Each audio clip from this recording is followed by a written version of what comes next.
ஓம் ஸ்ரீ வராகி தாயே போற்றி போற்றி. என் தங்க பிள்ளையே, எவ்வளவு பெரிய பிரச்சனையாக இருந்தாலும் அதற்கு நிச்சயம் தீர்வு உண்டு.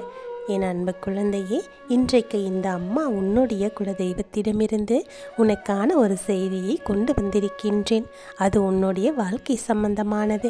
உன் குலதெய்வம் சொன்ன வார்த்தைகளை என்னவென்று நீ கேட்காமல் சென்று விட்டால் நாளை நிச்சயமாக உனக்குத்தான் பெரிய பிரச்சனை வந்துவிடும்.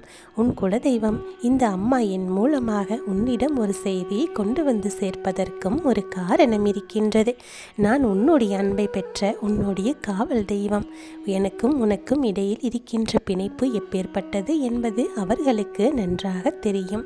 நான் உனக்காக செய்கின்ற விஷயங்களை எல்லாம் அவர்கள் பார்த்து கொண்டிருக்கின்றார்கள். நீ என்னிடத்தில் எத்தனை உரிமையாக இருக்கின்றாய் என்பதையும் அவர்கள் கண்டு கொண்டிருக்கின்றார்கள்.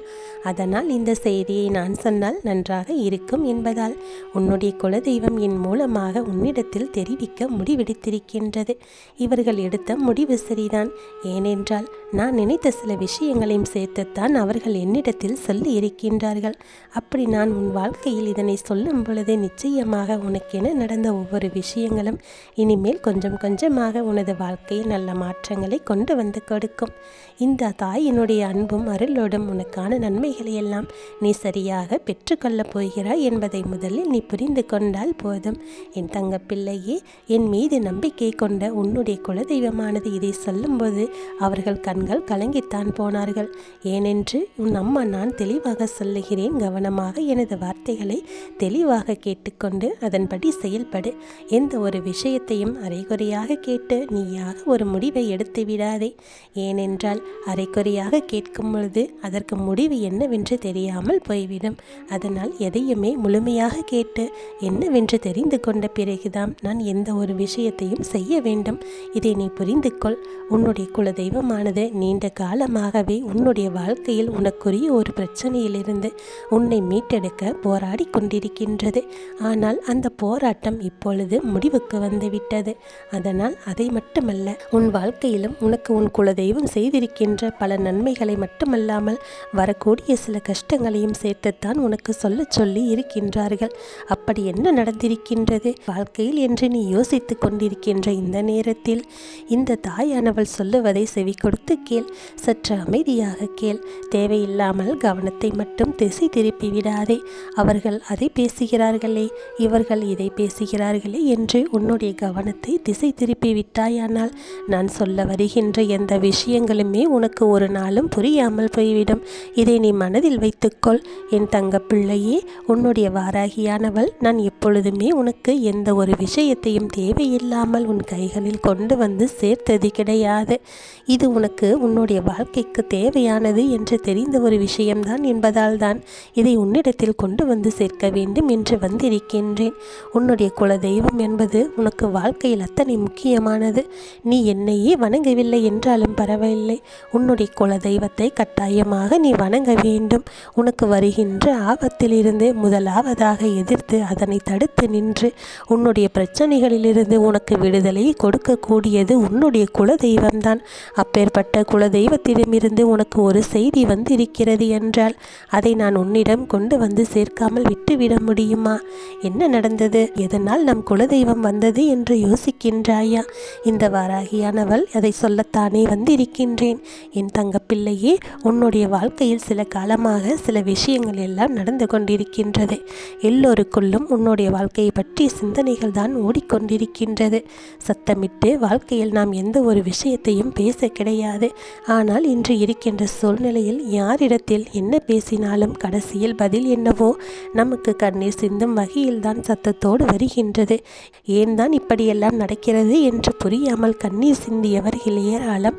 உன் குலதெய்வம் உன்னுடைய குடும்பத்தில் இருக்கின்ற எத்தனையோ பேரின் மனதில் இருக்கின்ற எண்ணங்களை சுற்றி பார்த்த பொழுதுதான் புரிந்தது. ஒரு சிலர் மட்டும்தான் எப்பொழுதும் போல் சாதாரணமாக இருக்கின்றார்கள். ஒரு சிலர் அதைவிட அதிகமான கோபத்தோடு எப்பொழுதுமே வாழ்க்கையை வாழ்ந்து கொண்டிருக்கின்றார்கள். என்ன என்ன நடந்தாலும் எது வந்தாலும் நாம் தானே வாழ்ந்து காட்டப் போகிறோம் என்ற நம்பிக்கை உனக்குள் இல்லாமல் இருந்து கொண்டிருக்கின்றது. இது போன்ற சூழ்நிலைகளை எல்லாம் கடந்து, இது போன்ற நிலையை எல்லாம் கடந்து உன்னுடைய குலதெய்வம் உனக்கு ஒரு சந்தோஷமான செய்தியினையும் கொண்டு வந்திருக்கின்றது. அது என்னவென்றால், உன் வாழ்க்கையில் இப்போது உனக்கு எதிராக நின்று கொண்டிருந்த ஒரு துரோகி, அதாவது உன்னுடைய குலதெய்வத்தினுடைய சன்னதியில் வைத்தே உன் மனதை காயப்படுத்திய ஒருவருக்கு சரியான பாடத்தை புகட்ட உன் குலதெய்வம் வருகிறது என்று சொல்லி இருக்கின்றது. பிள்ளையே, குலதெய்வத்தின் சன்னதியை எப்பொழுதெல்லாம் சரியாக புரிந்து கொண்டு எந்த ஒரு விஷயத்தையும் சொல்வதில்லை. அவர்களுக்கு மனதில் பட்டதை என்ன பேச வேண்டுமோ அதை பேசி விடுகின்றார்கள். இப்படி அவர்கள் பேசிய பேச்சே அவர்கள் பெயரை கெடுத்தும் கொண்டார்கள் என்பதுதான் உண்மை. நான் இவர்களை ஒரு பொழுதும் அன்போடு ஏற்றுக்கொள்ளுவது இல்லை. இவர்கள் நடந்து கொள்ளுகின்ற விதங்கள் எல்லாமுமே ஒரு பொழுதும் என்னால் ஏற்றுக்கொள்ள முடிவதாக இல்லை. இதை உன்னுடைய குலதெய்வம் சொல்லி இருக்கின்றது.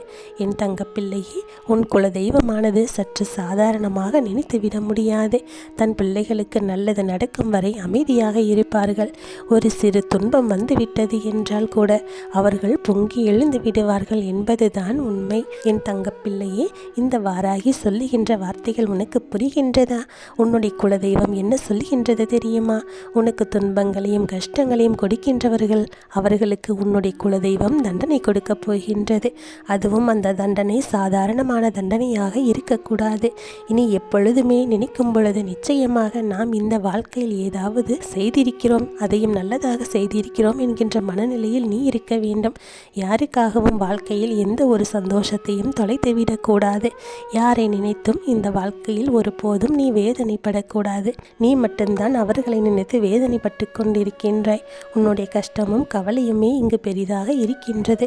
ஆனால் என் தங்கப்பிள்ளையே, நீயோ அங்கு இருக்கின்ற செயல்களை எல்லாம் விட்டுவிட்டு எப்பொழுதும் திறமையாக இருந்த உன்னுடைய வாழ்க்கையில் இப்போது பல கஷ்டங்கள் வந்து கொண்டிருக்கிறது என்று சொல்லி வருத்தப்பட்டதும் ஒரு காரணம்தான்.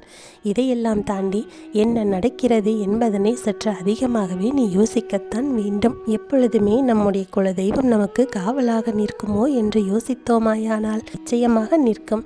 யார் உன்னை கைவிட்டாலும் உன் குலதெய்வம் எப்பொழுதும் உன்னை கைவிடுவது கிடையாது. நீ போ என்று சொன்னாலும் உன்னை கைவிட மாட்டார்கள் என்பதை நீ புரிந்து கொண்டால் போதும். உன்னுடைய குலதெய்வம் எப்பொழுதும் உனக்காக நிற்கின்றது. உன்னுடைய குலதெய்வம் உன் வாழ்க்கையில் உனக்கு அத்தனை நன்மைகளையும் தருகின்றது. உனக்கு என்ன வேண்டும் என்று நீ கேட்பதற்கு முன்பாகவே உனக்கு செய்வதற்கு ஓடோடி வருகின்றார்கள். அப்படி இருக்கும் பொழுது அவர்களை அவ்வப்போது மறப்பதற்கு என்ன காரணம்? ஏதேனும் ஒரு சிறு பிரச்சனை வந்துவிட்டால் உடனே அவர்களை சென்று காண்பதை நிறுத்திவிடுகின்றாய். முன்பெல்லாம் வாழ்க்கையில் சந்தோஷம் வந்தாலும் கஷ்டம் வந்தாலும் முதலில் குலதெய்வத்தை காண ஓடிச் செல்வாய். இப்பொழுது யாருமே அதை செய்வதில்லை. உன்னுடைய குலதெய்வம் உன்னை தேடி வரச் சொல்கின்றது. உன் குலதெய்வத்தை தேடிச் செல்ல வேண்டும். குலதெய்வத்திற்கு நிச்சயமாக இப்பொழுது உன்னை காண வேண்டும் என்று தோன்றியிருக்கின்றது. நல்ல நேரம் கிடைக்கும் பொழுது, வாய்ப்பு வரும் பொழுது குலதெய்வ வழிபாடு செய்ய வேண்டும். அப்படி இல்லை என்றாலும் இருக்கின்ற இடத்திலிருந்தே குலதெய்வத்தை நினைத்து கொள்ள வேண்டும். குலதெய்வத்தின் ஆசி உனக்கு கிடைக்கும். ஒவ்வொரு நாளும் உன்னுடைய வாழ்க்கையில் நடக்கின்ற எத்தனையோ தீய கஷ்டங்களிலிருந்து உன்னை நான் காப்பாற்றி இருக்கின்றேன். என்னை மறந்து விடாதே என் தங்கப்பிள்ளையே. உன் குலதெய்வம் உனக்கு எப்போதும் துணையாக இருக்கின்றது. உன் வாழ்க்கையில் இருக்கின்ற துன்பங்கள் கஷ்டங்கள் எல்லாவற்றையும் உன்னிடம் இருந்து விலகப் போகின்றது. அதே நேரத்தில் அவர்களுக்கு உன்னை காண வேண்டும் என்ற எண்ணமும் வந்துவிட்டது. ஒரு முறை குலதெய்வத்தை வழிபட்டு வந்துவிடு. உன்னுடைய வாழ்க்கையை மீண்டும் உன் கைகளில் ஒப்படைப்பதாக அவர்கள் வாக்குறுதி அளித்திருக்கிறார்கள். நிச்சயமாக உன் வாழ்க்கையில் அதனை அவர்கள் நடத்திவிடவும் போகிறார்கள். எதற்கும் கலங்காமல் உன் மீது இத்தனை அன்பு வைத்திருக்கின்ற இந்த குலதெய்வத்தின் வார்த்தைகளை கேட்டு எந்த காரியத்திற்கும் பயப்படாமல் எப்பொழுதும் நல்லபடியாக முன்னேறி கொண்டே இரு. உனக்கு நடப்பது எல்லாம் நன்மைக்குத்தான். இந்த வாழ்க்கை உனக்கு கொடுப்பது எல்லாம் உன்னுடைய உச்சபட்ச சந்தோஷத்தை தான். மனநிறைவான வாழ்க்கையில் எல்லோரும் உனக்கு நல்லபடியாக நடக்கும்.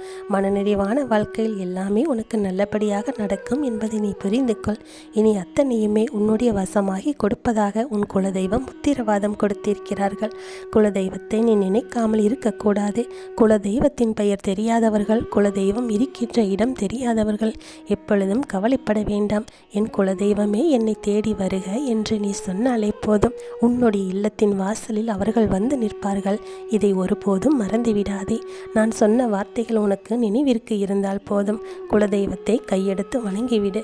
எதற்கும் கலங்காதே. உன் குலதெய்வத்தின் ஆசீர்வாதமும் உன் வராகி தாயினுடைய ஆசீர்வாதமும் உனக்கு பரிபூரணமாக எப்போதும் துணையாக இருக்கும்.